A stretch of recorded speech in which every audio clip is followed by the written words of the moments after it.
everyone, welcome to दृष्टि judiciary. I am Nivedita राजे। अपने बहुत सारे सेशंस में मैंने आपको बताया है कि क्लैट नॉलेज को टेस्ट करने का एग्जाम नहीं है, ये बहुत सारी और अदर एंसिलरी स्किल्स को टेस्ट करता है and reading is one of them. अगर आप एक अच्छे रीडर हैं तो chances are that you are quite focused. एक रीडर जनरली फोकस्ड ही होता है क्योंकि reading requires a lot of attention. तो एक लीगल फ्रेटर्निटी में काम करने वाले को एक अच्छा रीडर होना ज़रूरी है क्योंकि वो फोकस, वो डेडिकेशन, वो डिसिप्लिन जो है जो एक रीडर में होता है वो एक अच्छे जज, अच्छे एडवोकेट के पास होना ही चाहिए। ठीक है। अब रीड करना बहुत ज़रूरी है क्योंकि पूरा का पूरा एग्ज़ाम ही हमें इस बेसिस पे क्वालिफाई करना है। हमें पैसेजेस पढ़ने हैं, उन पैसेजेस को पढ़ के रिटेन करना है, फिर उस इंफॉर्मेशन को यूज़ करके हमें क्वेश्चन सॉल्व करने हैं। प्रॉब्लम ये नहीं है कि हमें पैसेज समझ नहीं आएगा या फिर पैसेज बहुत लंबा है, हम उसे जल्दी नहीं पढ़ पाएंगे। Actually this problem is multifolds. It is not just about reading quickly, it's also about comprehending quickly. तो आप हो सकता है जल्दी पढ़ लें, लेकिन जल्दी पढ़ के क्या आपने उस जिस्ट को समझ लिया? क्योंकि रीडिंग इज नॉट इनफ, आपको पढ़ते हुए उसको उसकी खाल भी उतारनी पड़ेगी। You have to split the hair, you have to read between the lines. This is what we call comprehension, and reading alone does not do it. You need to be able to comprehend also. ठीक है, तो reading plus comprehension is the thing that we are dealing with in this session. अब इसे कैसे cover कर सकते हैं, कैसे इंप्रूव कर सकते हैं, मैं आपको वो मेथड्स बता सकती हूँ जो आपकी रीडिंग को डेफिनेटली इंप्रूव करेंगे without doing too much work. ठीक है, बहुत सिंपल मेथड्स हैं, do not take as much time and something which you can easily do. तो एक मेथड है बिगिनर्स के लिए।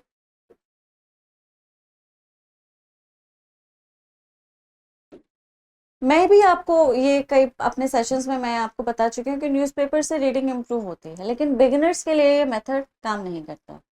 अगर आपने कभी कुछ भी रीड नहीं किया है, आप एक एविड रीडर नहीं है, आप एक किसी भी तरह के रीडर नहीं है, आपने कोई कॉमिक्स भी नहीं पढ़ी, चाचा चौधरी भी नहीं पढ़े, वैसे अगर आपने नहीं पढ़े तो I am sorry for you. ठीक है, बताओ चाचा चौधरी पढ़े बिना कौन बड़ा होता है? पर कोई नहीं।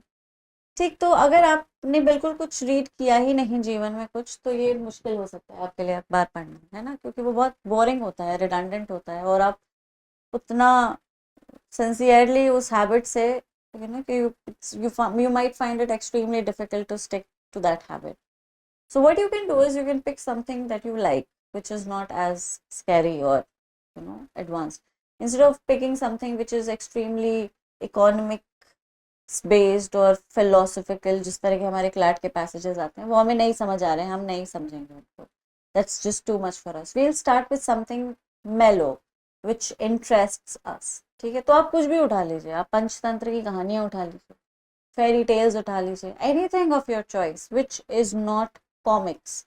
कॉमिक्स का जो स्टाइल है वो आपकी रीडिंग को इम्प्रूव नहीं करता। Pick something that is, even if it has pictures, it is still a text, a properly consolidated text. Read that. अब आपको क्या करना है कि उस इंटरेस्टिंग स्टोरी को पढ़ के बस आपको उसे समराइज कर देना है, और ये आपको लगभग पूरा 1 महीना करना है और हर दिन करना है। This is something that you can do. जो बच्चे सीरियस हैं क्लैट को निकालने के लिए, अच्छे कॉलेज में पहुंचने के लिए, वो इस चीज़ को लाइटली नहीं लेंगे। अगर आप बहुत स्लो रीड करते हैं तो पेपर छूट जाएगा 100%, और पेपर छूट गया तो नंबर कम आएंगे। ठीक है, और 0.25 से ही आप 10 रैंक पीछे आ जाते हैं। सोचने वाली बात है, अगर पेपर ही छोड़ बैठे तो कितना पीछे आ जाओगे। पेपर तो पूरा करना ही है, ठीक है, लेकिन पेपर को हमें एक्यूरेटली पूरा करना है, नेगेटिव मार्किंग में भी नहीं फंसना क्योंकि वहां पे भी नंबर कम हो जाते हैं। ठीक, तो सिर्फ जल्दी जल्दी नहीं पढ़ना, बो करके बिल्कुल घास नहीं काटनी है, ऑफ कोर्स नॉट। हमें पढ़ना है, तेज पढ़ना है, लेकिन सही से पढ़ना है। तो सही से कैसे पढ़ेंगे? जब हम फोकस्ड होंगे, जब हम डिस्ट्रैक्ट नहीं होंगे, जब हमें कॉम्प्रिहेंशन आ जाएगा। तो कॉम्प्रिहेंशन कैसे आता है? जब आप पढ़ के उसे अपने वर्ड्स में समराइज कर देते, चाहे वो कुछ भी हो। स्टार्ट विथ स्टोरीज, एनीथिंग, कुछ भी उठा लीजिए आप। बिल्कुल आप रेलवे स्टेशन के उससे व्हीलर एंड जो भी MH व्हीलर के स्टॉल्स होते हैं, अब तो अच्छा कुछ नहीं मिलता वहां पे, लेकिन जब मैं छोटी थी तो बड़ी एक से एक किताबें मिला करती थी। हिंदी मत उठाइए क्योंकि क्लैट में हिंदी के पैराग्राफ्स नहीं होते हैं। You need to stick to books that are in English. right? It won't just improve on your comprehension skills, it would improve your language altogether. आपकी कुछ vocab भी ठीक होगी. अगर कोई लाइन है या कोई वर्ड है जो आपको नहीं समझ आ रहा, तो उसका डिक्शनरी वर्ड ढूंढ लीजिए, समझ लीजिए उसका मीनिंग, चाहे तो उसे लिख लीजिए. ये वर्ड नेसेसरीली एग्जाम में आए बिल्कुल ज़रूरी नहीं, मतलब बहुत ही 1% चांस होगा जो आपने किताब में वर्ड पढ़ा वो उस एग्जाम में भी आ जाए.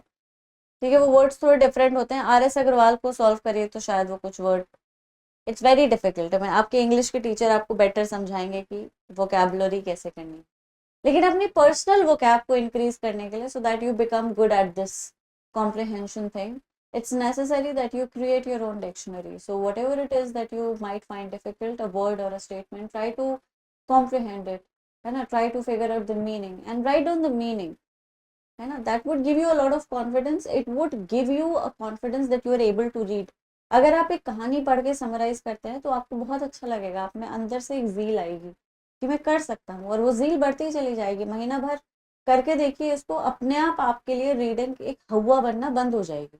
You won't be scared of dealing with lengthy passages any more, है ना. You will find them very interesting, और बहुत ही अच्छे से आसानी से आप लंबे पैसेज को पढ़ भी लेंगे. एक महीना फिक्शन राइटअप्स को पढ़िए, समराइज करिए, दूसरे महीने से फिर न्यूज़पेपर पे आ जाइए.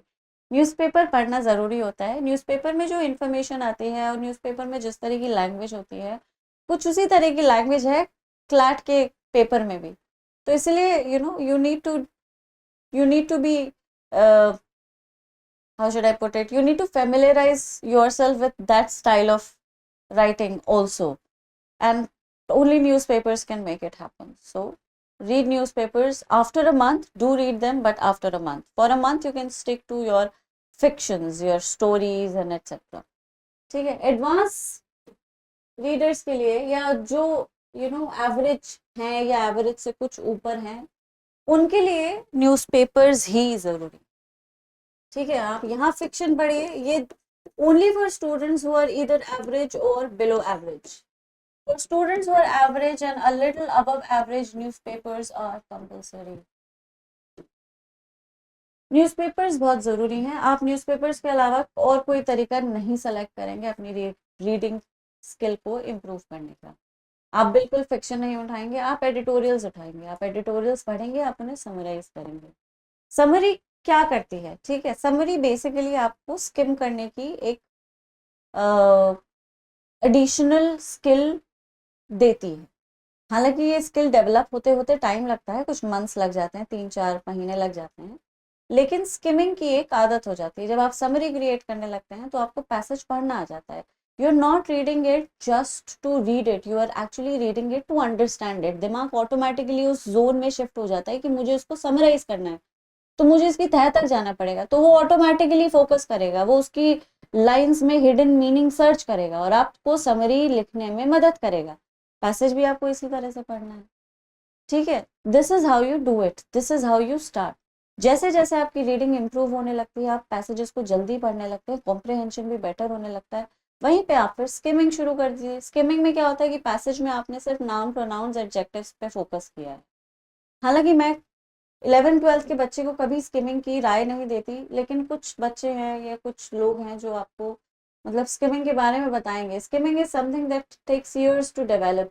I've been reading since I started to learn how to read. तब से I have been reading. I can skim because I have decades of practice. तो मैं unintentionally skim करती हूँ. तो अनइंटेंशनल स्किमिंग के लिए बहुत सारे साल चाहिए. तो आप अपने आप स्किमिंग इंटेंशनली, मेरा सुझाव ये है, सजेशन, चाहे आपको कोई कुछ भी बताए, बाकी आपकी मर्जी है, इंटेंशनली आप स्किम ना करें तो बेहतर है. हो सकता है आप कोई एक इम्पॉर्टेंट डिटेल मिस कर दें, क्योंकि लीगल में ऑलमोस्ट एवरीथिंग इज इम्पॉर्टेंट. भले ही इंग्लिश में, लॉजिकल में कुछ एक अलग तरह का राइट अप आता है, आपको उतना ज़्यादा उस पर डिपेंड नहीं करना पड़ता क्वेश्चंस को सॉल्व करने के लिए.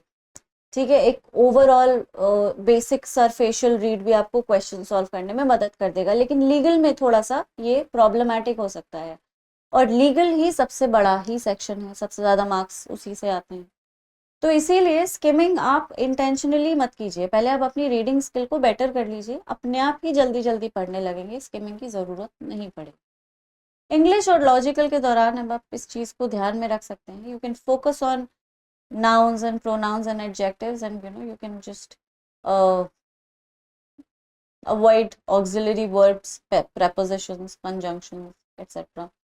अब आप कहेंगे कि मैम तो इसको अवॉइड करके क्या हो जाएगा, ये तो अगर मैं इन्हें अवॉइड करता भी हूँ तो ज़्यादा से ज़्यादा 3 लाइन अवॉइड करी, 4 लाइन, 4 लाइन अवॉइड करके क्या बचा लूँगा मैं। अभी 4 लाइन तो मैं एक पैसेज में नहीं कर रहा हूँ ना, तो बहुत सारे पैसेजेस हैं, राइट। एक सेक्शन में 8 पैसेज तो है, 5-6 पैसेज इंग्लिश में, 5-6 लॉजिकल में। अब लेट्स से 6 पैसेज आए, 6 से तुमने 3 लाइन जो है हर पैसेज में अवॉइड कर ली, तो 18 लाइन अवॉइड होंगे, लगभग 2 पैसेजेस अवॉइड हो गए। तो 2 पैसेज को पढ़ने में जितना टाइम जाएगा वो टाइम तुमने बचा लिया, है ना। तो वो ओवरऑल एक्चुअली जब ब्रॉडली आप when you generally quantify it, you are able to actually understand the benefit of it, right? So what you can do is this, but don't let it become a habit, right? बाकी जैसे जैसे आप आगे बढ़ते हैं जीवन में, lawyer बनेंगे, जज बनेंगे, वहां पे भी अगर ये स्किमिंग की आदत पड़ गई तो मुश्किल हो सकती है। लॉजिकल और इंग्लिश में आप कर सकते हैं, just don't do it too much. Legal में कोशिश करें ना करने की, रीडिंग पे ध्यान दें। रीडिंग को अगर ये मेथड अगर आप अपनाते हैं, you read things and then summarise, तो आपकी रीडिंग की जो स्किल है वो अपने आप डेवलप हो जाएगी, आपको और किसी ट्रिक की, शॉर्टकट की ज़रूरत नहीं पड़ेगी। और ट्रस्ट में, ये शॉर्टकट्स जो हैं वो लॉन्ग रन में काम नहीं आते हैं। हो सकता है वो आपको इमीडिएट बेनिफिट दे दें, लेकिन बाद में ये बर्डनसम ही हो जाते हैं, ठीक है। तो कि ऐसे ही सर्कल कर लिया, उसको सर्कल कर लिया, उसको पढ़ के पूरा पैसेज समझ आ गया, नहीं होता है।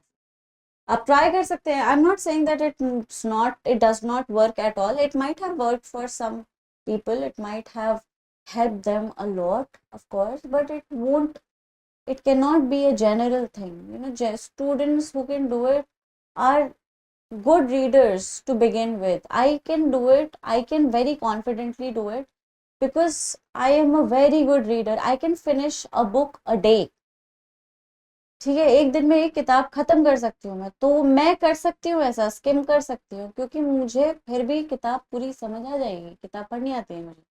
लेकिन अगर आपने कभी कुछ पढ़ा ही नहीं, आप बिल्कुल बिगिनर्स हैं, बिल्कुल शुरू से शुरू करें, तो स्किमिंग को डेवलप करना तो बहुत सालों का प्रैक्टिस है। इसलिए कोई कुछ भी कहे, स्किमिंग की तरफ ना बढ़े, कोशिश करें इंग्लिश और लॉजिकल में बस, लीगल में नहीं। even in GK for that matter, try to focus on passages, ठीक है। read, comprehend, of course, reading something, summarizing it thereafter would automatically improve your reading. Do not skim unless you have become really good at it. You can start by practicing in the editorials only. If you can just focus on the keywords and then create a summary, अगर आप ऐसा भी कर सकते हैं तो बहुत अच्छी बात है। बस आप किस तरह से अपनी स्ट्रैटेजी को, स्किल को डेवलप कर रहे हैं वो आपके ऊपर है, ये बहुत सब्जेक्टिव है। मैं आपको स्ट्रैटेजी दे सकती हूँ जो मेरे लिए काम की हैं, जो बाकी स्टूडेंट्स के लिए भी हेल्पफुल रहे, लेकिन अगर इससे कोई बेहतर स्ट्रैटेजी है जो आपके प्रिपरेशन में बहुत कंट्रीब्यूट कर रही है तो आप उसे यूज़ करें।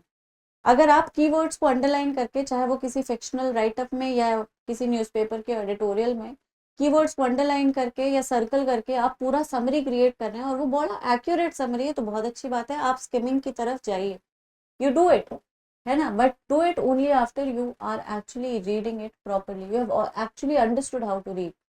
स्किमिंग के लिए पहले रीडिंग कॉम्प्रिहेंशन भी आना जरूरी है, तो पहले कॉम्प्रिहेंड करना सीख लीजिए। First read everything, comprehend it, create a summary, do it for a month or two, then afterwards if you think you've become good at it, you've become decent at it, then you can try just by underlining the keywords which you think are the keywords. ये आप actual passage में भी कर सकते हैं, पुराने question papers उठा लीजिए, अपनी प्रैक्टिस शीट्स के क्वेश्चन पेपर पैसेजेस उठा लीजिए, है ना। आपकी जो बुक्स हैं, प्रैक्टिस बुक्स, मैनुअल्स, उनके पैसेजेस उठाइए, उनमें कीवर्ड्स को अंडरलाइन करिए, समरी लिखिए 2-3 लाइंस की, और देखिए आपके पैसेज के साथ मैच होती है कि नहीं। अगर हो रही है तो आपको स्किमिंग आ रही है, you can definitely go ahead with that, ठीक है। But again do it properly by following a proper process. तो ये एक तरीका है जिससे आपकी रीडिंग इम्प्रूव हो सकती है। अगर ये अगर आपके पास और कोई बेटर है आइडिया तो आप कमेंट्स में लिख के ज़रूर बताएं, बट अपने पीयर्स के साथ शेयर करें, है ना। और अगर आपको तैयारी में और भी किसी तरह की डिफ़िकल्टी आ रही है तो आप ये भी मुझे कमेंट में बता सकते हैं। आई शैल डेफिनेटली ट्राई टू हेल्प। ठीक है, तो आज के लिए इतना ही, फिर मिलेंगे बहुत जल्दी। Everyone please take care, thank you so much.